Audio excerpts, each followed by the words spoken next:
be bamu ku baana abalabirirwa ekitongole ekya Save the Children wano e Kamwokya mu Kampala.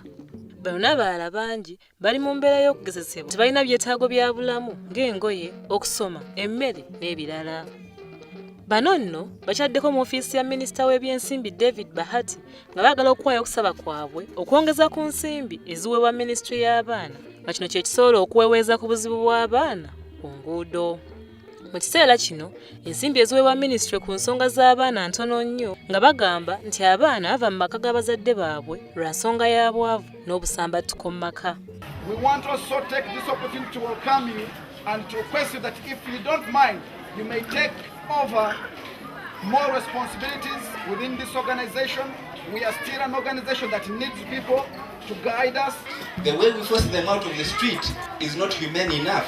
Particularly when government agencies like police or like KCCA do their job of getting these children out of the street, sometimes we use extra force, which also violates their rights.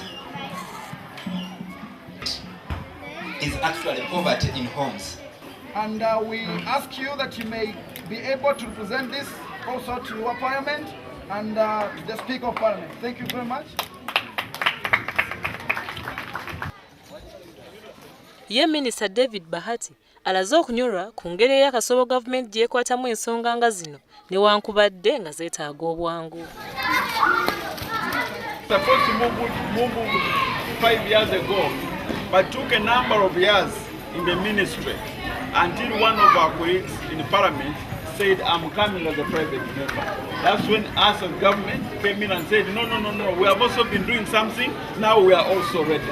So the two bills met in parliament and we said they should harmonize and move forward. Mu bimu ku bizibu abaana bano bye bayitamu mulimu okusoma, okukozesebwa ng'abapakasi, ssaako n'abaana ab'obuwala okukozesebwa mu bw'abamalaaya okusobola okufuna ekyokulya.